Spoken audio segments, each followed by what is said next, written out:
Olá, meus irmãos! Hoje nós vamos meditar um pouquinho no Salmo de número 99. Abra a palavra do Senhor aí comigo. Salmo 99. E diz assim o Salmo: Reina o Senhor, tremam os povos. Ele está entronizado acima dos querubins, abale-se a terra. O Senhor é grande em Sião e sobremodo elevado, acima de todos os povos. Celebrem eles o teu nome grande e tremendo, porque é santo. És Rei poderoso que ama a justiça, tu firmas a equidade, executas o juízo e a justiça em Jacó. Exaltai ao Senhor nosso Deus e prostrai-vos ante o escabelo de seus pés, porque Ele é santo. Moisés e Arão entre os seus sacerdotes e Samuel entre os que lhe invocam o nome, clamavam ao Senhor e Ele os ouvia. Falava-lhes na coluna de nuvem, eles guardavam os seus mandamentos e a lei que lhes tinha dado. Tu lhes respondeste, ó Senhor nosso Deus, foste para eles Deus perdoador, ainda que tomando vingança dos seus feitos. Exaltai ao Senhor nosso Deus e prostrai-vos ante o seu santo nome, porque santo é o Senhor nosso Deus. Meus irmãos, esse é mais um salmo que louva o Senhor, que exalta o nome do Senhor e que nos apresenta essa consideração, essa reflexão sobre o reinado do nosso Deus. Deus aqui é celebrado, é adorado, é exaltado porque Ele é Rei, porque Ele reina. E esse salmo, ele nos apresenta algumas questões interessantes aqui, que nós devemos parar, meditar um pouco e aprender algumas questões que o salmista coloca aqui. Primeiramente, nós temos esse contraste aqui que ele apresenta, quando ele diz que Deus está entronizado acima dos querubins. É aquilo que nós, às vezes, usamos o termo transcendência para poder nos referir a essa realidade. Deus está para além dessa realidade nossa, que Ele transcende essa realidade. Ele não pode ser confundido com essa realidade na qual nós fazemos parte, na qual nós estamos inseridos. Mas ao mesmo tempo que Ele fala de transcendência, Ele também fala de imanência, ou seja, Deus está presente aqui também. Ele diz no versículo 2 assim: o Senhor é grande em Sião e sobremodo elevado acima de todos os povos.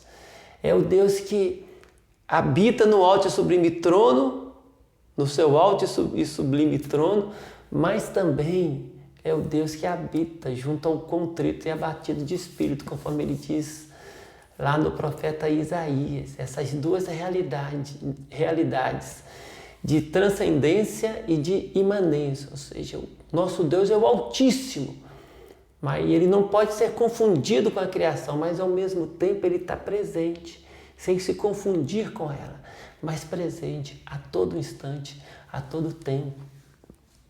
Há uma outra questão interessante também no versículo 5, que é quando ele vai dizer qual é a postura que aqueles que servem ao Senhor devem ter. Ele diz: exaltai ao Senhor nosso Deus, ou seja, aqueles que temem ao Senhor. E na verdade todos os povos, todas as pessoas deveriam fazer isso. Mas aqui ele está fazendo uma menção muito específica a Jacó. No versículo 4 ele diz: és Rei poderoso, que ama a justiça, tu firmas a equidade, executas o juízo e a justiça em Jacó. Ele diz: exaltai ao Senhor nosso Deus. Ou seja, o nome de Deus deve ser exaltado, mas em contrapartida, enquanto nós exaltamos o Senhor, o que nós temos que fazer conosco? Aí ele diz no versículo, logo na sequência, no versículo 5, e prostrai-vos ante o escabelo de seus pés, porque Ele é santo. Normalmente nós temos um contraste, Temos que exaltar o nome do Senhor, mas temos que nos prostrar.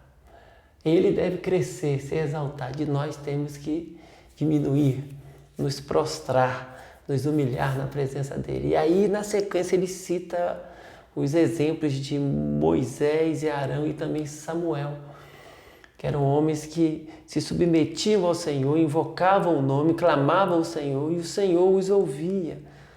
E o Senhor falava com eles e eles guardavam os seus mandamentos, ou seja, eles ouviam a voz do Senhor e se submetiam. E por último, há uma outra dupla de palavras aqui muito interessante e preciosa para o nosso coração, que é quando ele vai falar de perdão e disciplina. Olha aí o que ele diz no versículo 8. Tu lhe respondeste, ó Senhor nosso Deus, foste para eles, aliás, tu lhes respondeste. Esqueci do S. Aqui, ó Senhor nosso Deus, foste para eles Deus perdoador, ainda que tomando vingança dos seus feitos. Ou seja, foi Deus perdoador e continua sendo, mas não deixou de disciplinar. Aí a gente tem essas duas realidades também, essas duas ações da parte do nosso Deus, que foi perdoador, mas não deixou também de dar disciplina. E nós podemos até pensar um pouco a respeito disso. Porque se ele fosse apenas um Deus perdoador, mas sem disciplina, talvez ficaríamos mimados. Não daríamos o devido valor à vida, à nova vida em Cristo e à vida que o Senhor nos redimiu para experimentarmos e para vivermos na presença dele. Mas se ele apenas nos disciplinasse sem perdão, nós talvez viveríamos sem esperança, com o coração quebrado, sem nenhuma expectativa, sem nenhum ânimo. Mas ele é Deus que perdoa e é Deus que disciplina.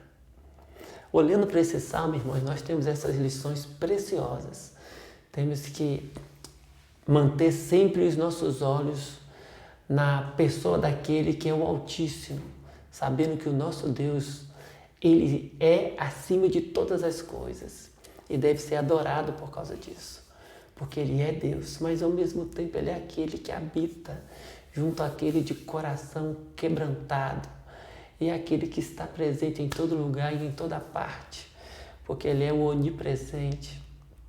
Temos que nos lembrar também que temos que exaltá-lo e ao mesmo tempo nos prostrarmos na presença dele.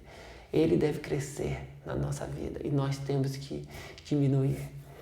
E temos que viver com o coração cheio de esperança e gratidão e alegria, porque o Senhor é Deus perdoador, mas também é o Deus que nos disciplina.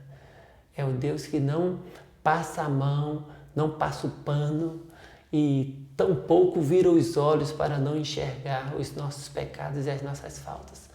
Ele nos perdoa, mas ele trata conosco, ele trata com o seu povo, para que vivamos a vida que ele quer que vivamos, uma vida que glorifique o nome dele.